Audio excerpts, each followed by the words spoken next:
Okay, so we're going to be learning all about deserts this week in our geography lesson. We've been learning lots about land use, and last week we learnt about the different biomes. So let's have a quick recap of some of those key bits of learning from geography last week. So, what does the word biome mean? What does the word climate mean? And what affects the climate of a particular place? Have a quick think. So remember, a biome is a large scale ecosystem. So for example, a desert would be a biome, tundra as well, so something where it's colder, someplace like the Arctic, or you've got the deciduous forest. So most of our biomes in the UK are a deciduous forest. What does the word climate mean? So climate is how hot or how cold a place is. What affects the climate of a place?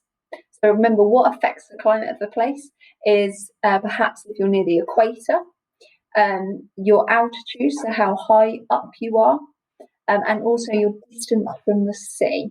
Okay, so that was our learning from last week.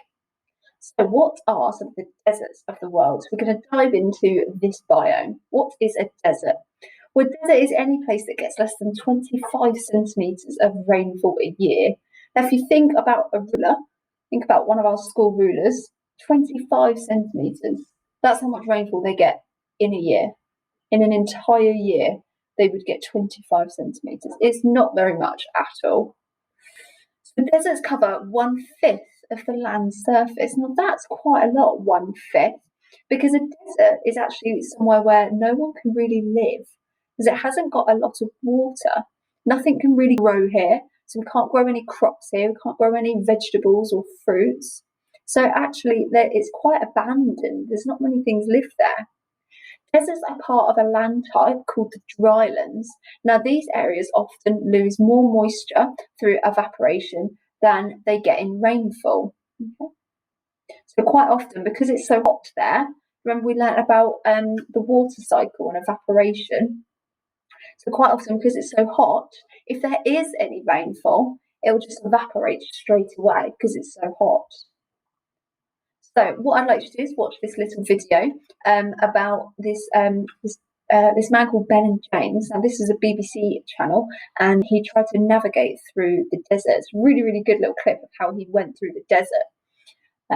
So give you a bit of an introduction. I want you, when you're watching the video, to have a look at what animals and plants did he spot, and how do they all depend on each other as well. Okay, so let's have a look at where are some of the deserts.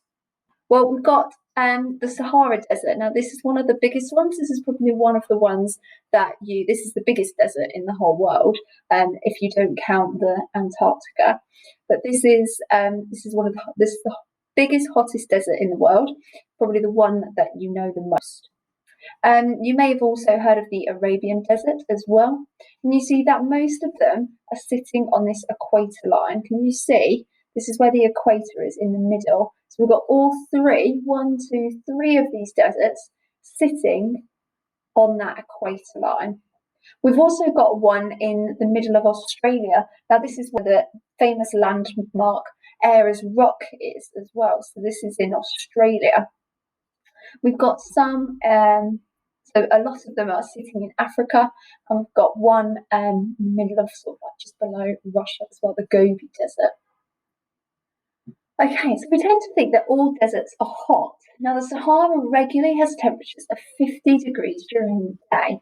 50 degrees. So if you think our hottest day in the UK is, 25 degrees? That's probably called hot in the UK. Now, the highest recorded temperature was 56.7 degrees, and that was in Death Valley. But, like I was saying, that deserts can actually be cold as well. So winter temperatures in the Gobi Desert can reach -40 degrees, which is the largest. The largest deserts are the Arctic and the Antarctic.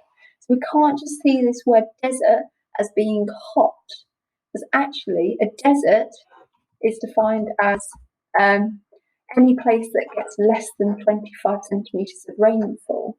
Well, actually, some Arctic places have less than 25 centimetres of rainfall. So, like here in the Gobi Desert, has less than 25 centimetres of rainfall, but it is a cold desert. So only 20% of the Earth's deserts are covered in sand. So it's a misconception, something that we might get quite wrong, that all deserts are just covered in sand. So that actually some of them don't all have sand.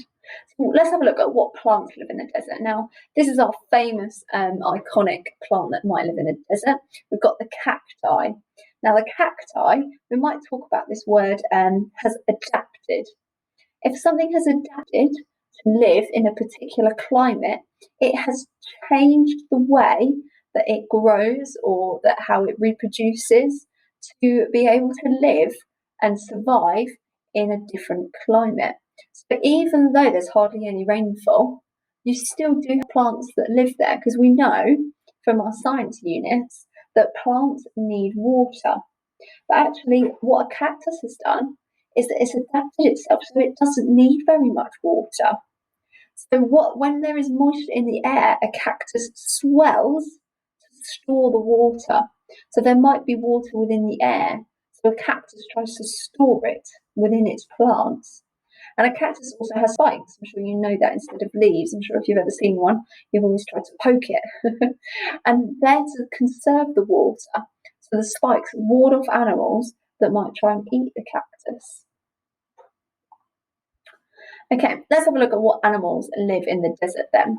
We've got the known camel, that stores fat in its hump. We've got the meerkat, the sidewinder, the fennec fox, the scorpion. We've seen these before. I'm sure some of you know that these can be poisonous in its tail, and we might have different lizards that have adapted to living in the desert. So let's start with the camel. Now, like I said, again, the misconception that a camel stores water in its back, it stores fat so that it can be conserved into energy.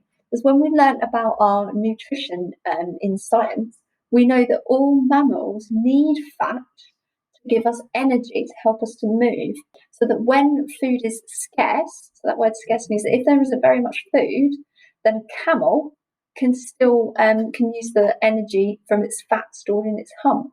To protect themselves from sandstorms, they have long eyelashes. Now, they have 3 sets of eyelashes. How cool is that? So that they can, so that when there's a great big sandstorm, so they don't get sand in their nose, they got long eyelashes, and their nostrils can close to keep the sand out. So they can, so how we can't close our nose, they can close their nose and keep the sand out. The camel's feet are wide to avoid slipping through the sand, and their soles of the feet are thick so that they don't get burnt in the sand. What I'm going to do, I'm going to skip through some of these slides, but I'm going to put them up on the sway in case you want to have a bit more of a read. So we've got a meerkat, a fennec fox, scorpion, so you can read some of the information about some of the desert animals, lizards. Okay, let's have a look at some plant now. There we've got the cactus plants, like we've already said. We've also got agave plants as well. So they have really long roots. Now, I just want to have a look at some of the things that that might happen in a desert. What classifies a desert? So we've got sand dunes might happen in the desert. A sand dune is a mound of sand. It's a great big mound of sand, and it's formed by the wind. So when the wind comes along, the sand forms a dune. And so blows the sand into a sheltered area behind an obstacle. So we might also have sandstorms as well. There's another little video I'm going to put on here that shows you some of the sandstorms that might happen in a desert. And quite dangerous. You can get buried within sand, you get it in your eyes so you can't see.